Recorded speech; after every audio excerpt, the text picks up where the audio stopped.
If I could ask everyone to please be seated.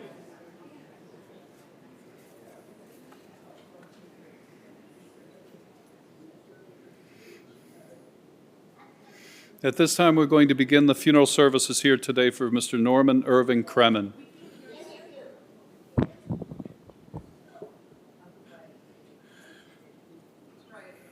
All right. At this time, we're going to begin the services here in our chapel for Mr. Norman Irving Kremen. As we begin the service, I would ask if any of you has a cell phone or any other noise-making device, please turn them off at this time. Officiating the services here today will be Rabbi Michael Summer and Cantor Jane Heyman from Har Shalom Synagogue in Northbrook. We're going to begin the service today with the presentation of the flag by the United States Military Services.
Esainai Eharim Me'ain Yavo Ezri Esainai Eharim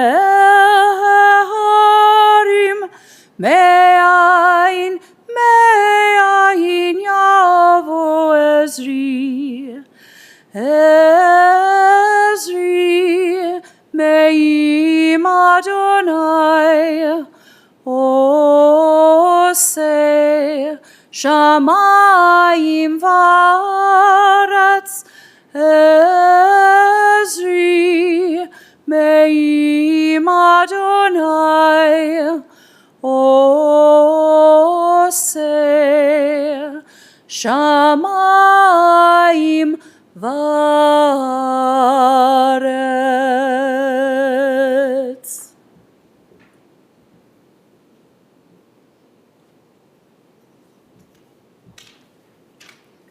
The psalmist in those words wrote long ago, I lift my eyes to the mountains. What is the source of my help?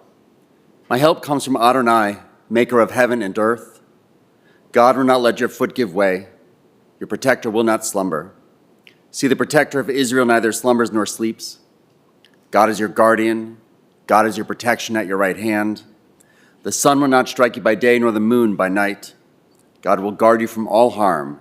God will guard your soul, your going and coming now and forever. A poet wrote, what is the measure of a man? His measure is the kind words people say when he isn't there, and the memories he creates that stay indelible in the minds of all who knew him. What is the measure of a man? It is the amount of love he leaves in people's hearts and the laughter he leaves upon people's lips. It is the length of time he's remembered, his good deeds and his kind words. Measured in the length of years, stories of his best moments and loving kindness get told by family and friends alike. We all try to live the best lives we know how. We do our best to bring more laughter, more intelligence, more kindness, more love into the world, and to care for the people we cherish most in our lives. Norman Kremen lived an incredible 98 years. Family was everything to him. Beloved husband of Harriet, a blessed memory for 58 years. Father of Julie and Gary and Essy. Cherished grandfather of Isaac, Ethan, Abraham, and Gideon. Brother of Dorothy of blessed memory. Loving uncle and friend to so many. May Norman's memory always be a blessing as we celebrate who he was and all he added to your lives. The Byrds made popular these ancient words of Ecclesiastes when they sang that there was a time for everything and a season for every activity under the heavens. A time to be born and a time to die. A time to plant and a time to uproot. A time to tear and a time to mend. A time to weep and a time to laugh. A time to mourn and a time to dance. A time to scatter stones and a time to gather them. A time to embrace and a time to refrain from embracing. A time to search and a time to give up. A time to keep and a time to throw away. A time to be silent and time to speak. Now we speak of Norman's incredible life as I invite up his daughter Julie to say a few words about her father.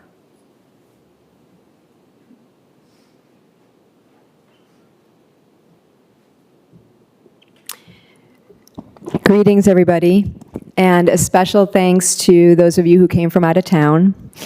Me, who spent 10 years in Toastmasters, if you know what that is, doesn't want to speak tonight or today, so instead I'm embracing modern technology and I made a recording of thoughts of my dear father. I would like to share with you some memories and stories and trivia about my father. Some of it you might know, but some of it you might not know. Some of my fond memories from my childhood include my dad was very involved and supportive with both my brother and I in the Scouts. And I was a Girl Scout, and I would always look forward to our annual father-daughter square dance hoedown and other activities with him. Another fun thing we did during my childhood is we would always go bike riding. My dad loved to ride his bike. And many, many weekends throughout my childhood, my father and Gary and I would ride our bikes through the Forest Preserve. And a lot of times we would go all the way up to Highland Park, which was 30 miles round trip. So no joke there. And another thing you might not know about my dad is when he was a principal at Stockton School, which is on Montrose and Clark, he would ride his bicycle from our house in Lincolnwood to his job. And that's like 10 miles round trip every day. And he did that a lot. Other modes of transportation my father really loved. He loved to drive. He loved it. And I have so many memories of the road trips we did, including that we visited all 48 states. And my parents used to force us to get out of the car and take a picture in front of each one of the state signs, welcome to Montana and all that. And a really exciting moment happened when our station wagon that would, go all over the country with us turned 100,000 miles. Now, you have to remember, this was very, very rare back in the 1970s. And I remember we had a little party for our car, including I was into origami, and I made all these little origami balloons, and we hung them up in the car, and we were watching the odometer carefully, and when it hit 100,000, we were very excited.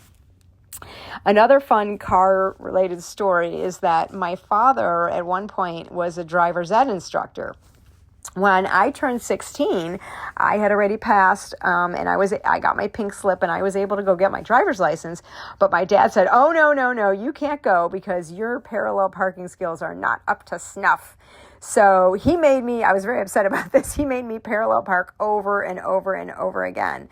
And I was very mad. But today I'm kind of happy because I'm a very good parallel parker, thanks to him and his insistence that I got to get better. Another really fun thing during my childhood is that Halloween was always a really great time at our house and in our neighborhood, and my parents were super creative with their costumes. In fact, one year I remember we had a party and they came decorated as a shower and a tub. And another really creative thing that my parents did is they created these legendary treasure hunts.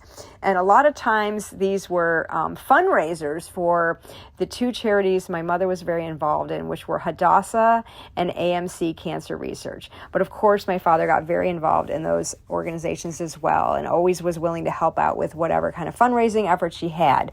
But you cannot believe how creative they were and how famous one of their treasure hunts was. It was actually back in the days when anyone could just wander in and out of O'Hare Airport. And that's where they had all their different clues. They were very, very innovative. Anyways, talk to me during the Shiva and I'll explain more about this because it really was kind of legendary what they did. And another really fun memory was a lot of people were very against the Lincolnwood Town Center Mall when it first opened up. But my parents totally embraced it, and they gathered up all the people they knew, and they actually created something called the Mall Walkers Club.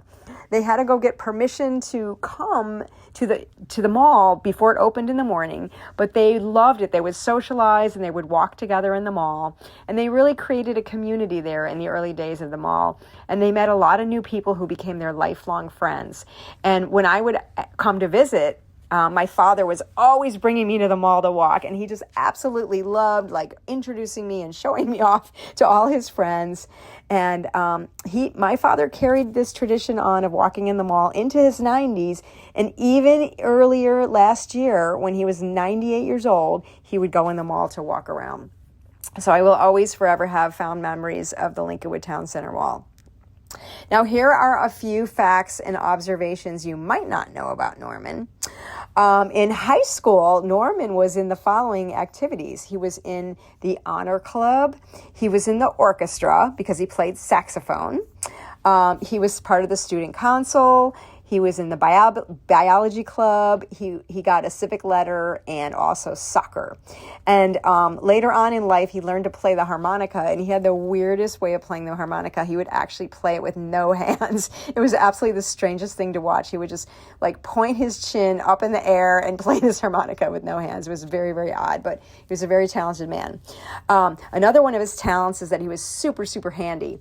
He could basically fix anything with a toothpick. I would always bring my broken projects to him to fix.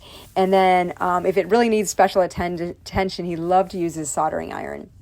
And a lot of us think that he should have been an engineer because he was so creative and so handy and so innovative with how he would think to fix things.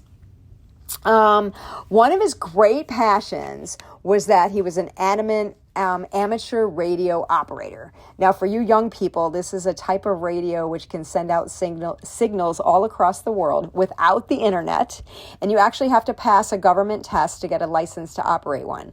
And when I was younger, my father really wanted me to get one of these licenses. You had to learn Morse code and all this kind of stuff.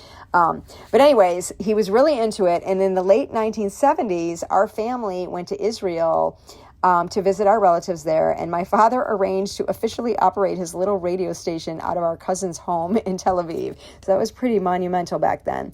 And also, when he became the principal of Pullman School, which is on the south side of Chicago at 113th Street, that was a 60-mile round-trip journey he made every day. Well, he bought a special antenna for his car so he could actually talk on this radio all over the world while he was driving to and from work. Super, super passionate about that.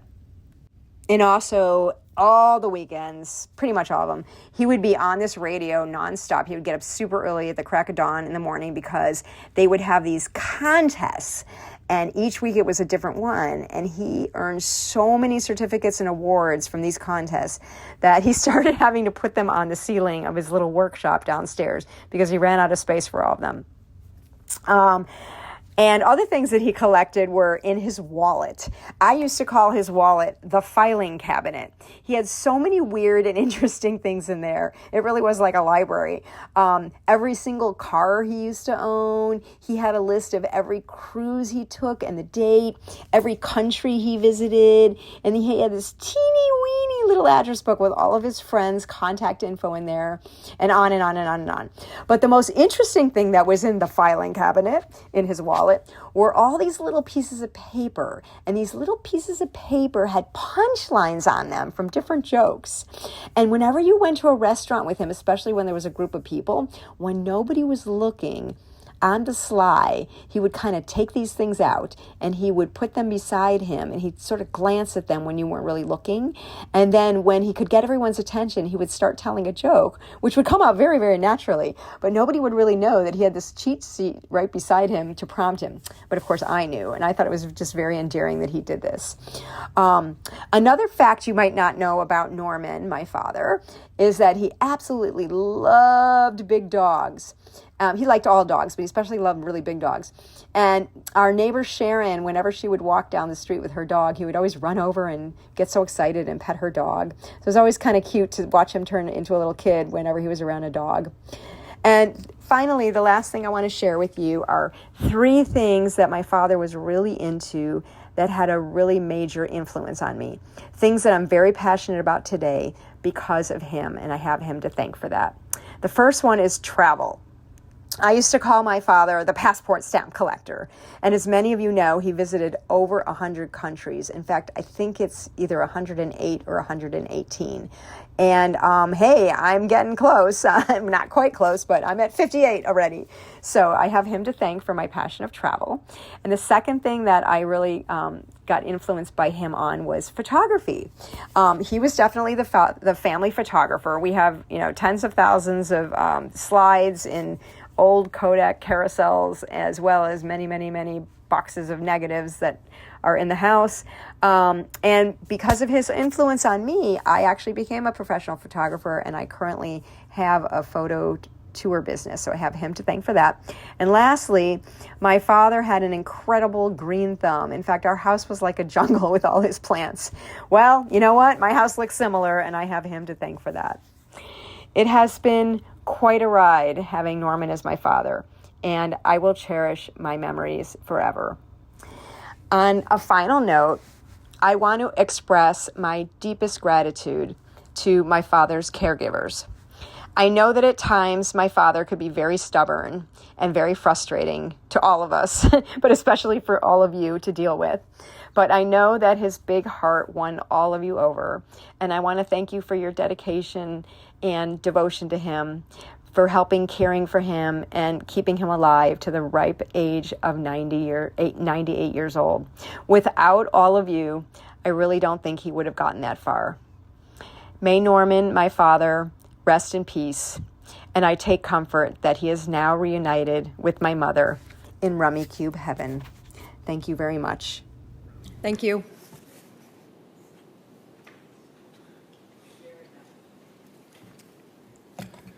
We invite up Norman's niece, Alice, to say a few words.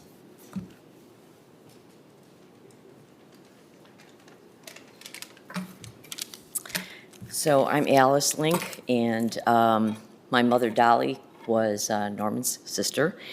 And I remember early on, before Gary and Julie came along, Aunt Harriet and Uncle Norman would, on a weekend, take one of the five of us, and we would spend the day with them. And one of the favorite places that they would take me was, you may remember the Spa Motel on Lincoln Avenue. You could pay to go swimming there, so that was a fun thing.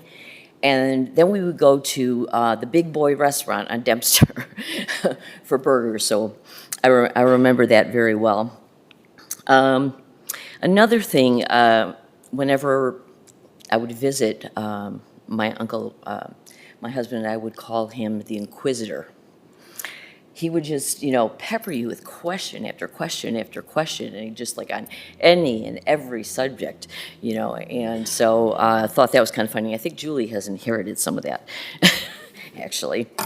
So speaking of the wallet, now I have no idea how we ever sat down on that thing, because it was like yay thick, but one of the things I remember that he had in there, in addition to the jokes, he always had those puzzles that was the spot the difference between the two pictures, and you'd have to find them all, and he's like, come on, one more. So, and he would do it at restaurants. Yeah, exactly. And I remember the last time I visited, because I live in Tennessee right now, last time I visited Chicago, it was probably 2 years ago, and so took Uncle Norman with my friend Jody, and we went to Kaufman's restaurant, and he got one of those giant kosher hot dogs, and we brought it back to the house, and of course we played Rummy Cube. Well, here we are, and I was struggling a bit to come up with a move. I was trying to figure out something that had 10 different moves in it, and I was taking too long. And Uncle Norman, he says, can I help? Come on, can I help you? Let me look at your tiles. And I was like, no, I want to do this on my own. But anyway, I enjoyed doing that, with him, playing Rummy Cube with him and visiting with him. And it's going to be missed, but he had a great life, and yeah, great fun person. So glad to have had him in my life.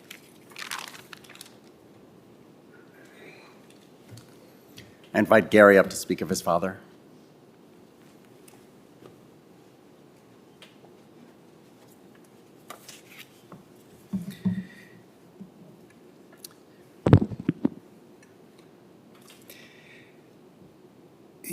My name is Gary Kremen. I am honored to be here today to talk about my father. And I also want to thank all of you coming here to honor him by spending time in his memory. As we heard today, Norman, my dad, lived to 98 years old. Think about how tough that is today. I mean, just even statistically, actuarial for anyone, a man especially, to make it. And those were 98 years that were, filled with kindness and sympathy for others. His two oldest grandchildren, Isaac and Ethan here, we always talk about what young kids call your ops, your enemies, your opposition. Well, one amazing thing about my dad is I don't know anyone else who had no enemies or was enemies to no one. There was always, anyone who knows him knows, words of kindness, but true, actual words of kindness. There was nothing false or anything about it. And that kind of combined with how he spent his entire life as an educator, as broadly defined, whether it be 30 years plus in the Chicago public school system as a teacher, and then a driver's ed instructor, and then an assistant principal or a principal, but also a general educator to people around him. You know, there was nothing that he kind of kept to himself. He would be an impactor of knowledge and helpfulness. You know, we heard about how he was a handy person with a toothpick, but that just wasn't for our house. That was for other people. I look around and see how many people here who he came to their house to kind of help them with things within their house, just all unsolicited. An amazing husband, you know, as Julie mentioned, married for 58 years with world travel, a bridge player with my mother, who is a life master, and the rummy cube aficionado. I remember the last time I was with him, which was a couple months before he passed, and how he beat almost everyone there, still at 98 years old. I mean, I'm, you know, much younger, and I can't even beat myself, let alone other people. Very devoted to his friends. Look at all the people here.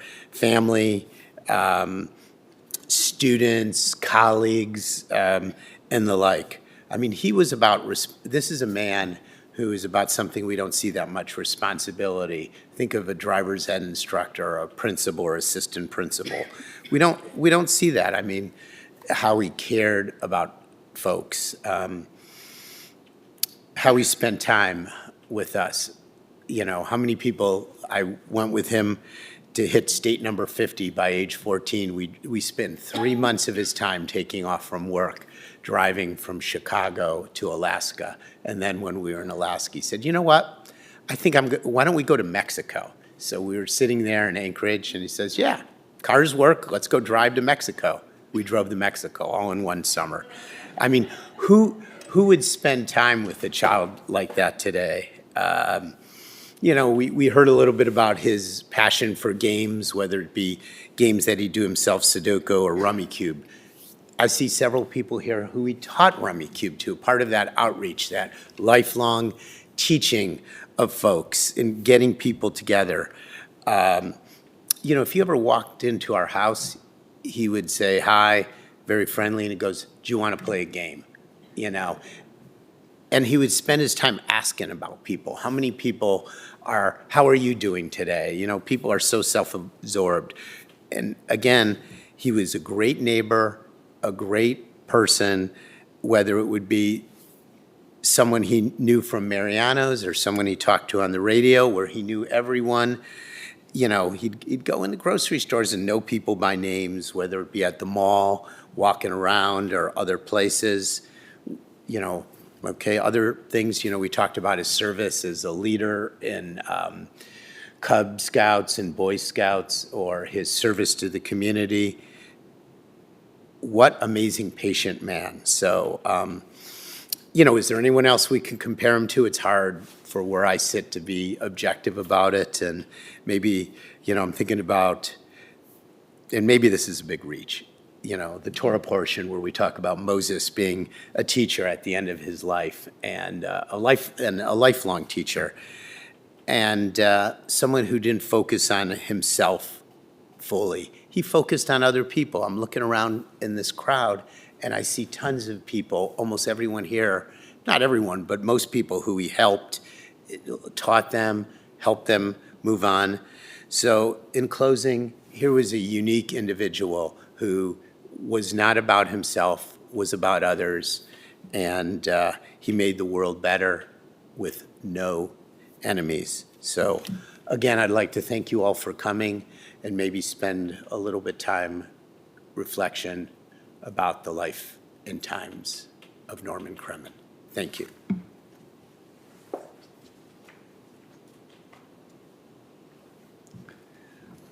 The rabbis teach that to save one life is to save an entire universe. And teachers touch and save so many lives. But as an incredible driver's ed teacher, we can imagine how many lives Norman actually saved. Norman lived an incredible life we should all aspire to. I was honored to be his rabbi when his beloved Harriet died. He told me they first met on a blind date. One of Harriet's students' mom, Marian Kleinman, introduced them. They went to Aurora because the new Congress Expressway had just opened, and there was a restaurant there with a rooftop view of the area. They returned to Chicago and met up with their lifelong friend, George Brent. Norman was seeing other people at the time, but he and Harriet just clicked, that Norman told me. He called up all his other dates for the weekend and canceled them. He told George a few weeks later that he thought he would marry Harriet, and marry her he did. They loved raising Julie and Gary together and spending 58 incredible years as husband and wife. I'm sure it wasn't easy being apart these last 11 years, almost to the day. Norman changed lives wherever he went. His intelligence and humanity made a difference everywhere. In living, we all try to make the world a better place. Norman truly succeeded. We hope to raise children who remind us why we did it all, who perhaps grow up to bring more incredible children into this world. You are all Norman's legacy, the people he loved most in the world. May you always remember the best of Norman in his strength and health, and may his memory always be a blessing, as he was such a blessing in all of our lives. A poet wrote, "Fight my fight. Dry your tears and pick up the mantle I've tried to leave you. Fight my fight for those in need and for those who never had a me to share their lives. Fight my fight by caring for the stranger, the sick, the silent, the victim, the child, the one who has no one else to come to their side and defend them from the world. Fight my fight because it is the right thing to do. Take my love for you and share it with the rest of humanity in hopes of creating a love so big that you find every person standing by your side as a defender of all that is good. May you fill the universe with the light I've always tried to share with each person I've known or loved. My hand may not be in yours, but know that my spirit lives on in your heart and my light can never be extinguished as long as memories of me give you the strength you need to fight my fight." We rise in body and spirit for El Mele Rachamim, our memorial prayer.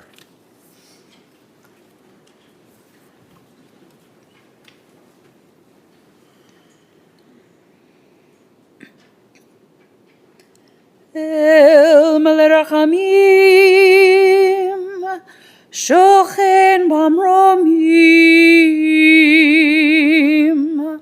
Hamtzeh Menucha Nechona, Tachat Kanfei Hashchina, Im Gerushim Utorim, Gezohar Harakia, Masirim.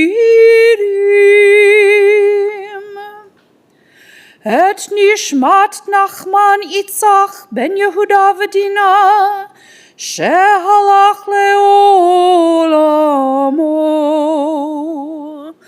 Baal Harachamim, Yastirehu Beseter, Kenefav Leolamim, V'yitzror b'yitzror hachayim et nishmato. Adonai hu nachalato, V'yanuach b'shalom al mishkavo, V'nomar Amen.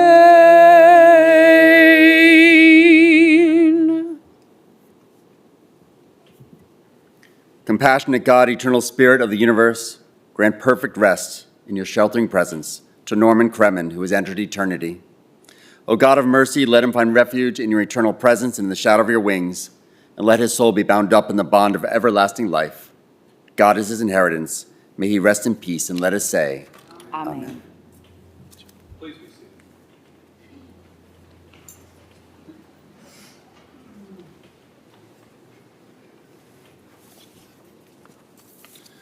This concludes the service here in our chapel. The interment will take place immediately at the family's lots at West Lawn Cemetery, 7801 West Montrose in Norwich. The family will not be sitting Shiva today because of Shabbat, but they will be sitting Shiva tomorrow. That information's on the inside portion of the funeral service folder you should have received. If you did not receive one, they are available as you depart. Also, please note in the service folder, the family has asked that memorial contributions be made to Hadassah Midwest Keturah. That information's on the inside of the funeral service folder as well. The final issue with the service folder I'd like to bring up, there's a QR code. We would ask that you please activate the QR code with your phone and leave a message to the family about your remembrances or memories. For those of you watching the service online, you're on the website to do the same thing. For those of you going in procession with the family, the procession will be forming in our parking lot. Please make sure you have an orange funeral service safety sticker. That sticker will be placed in the front passenger side of your windshield.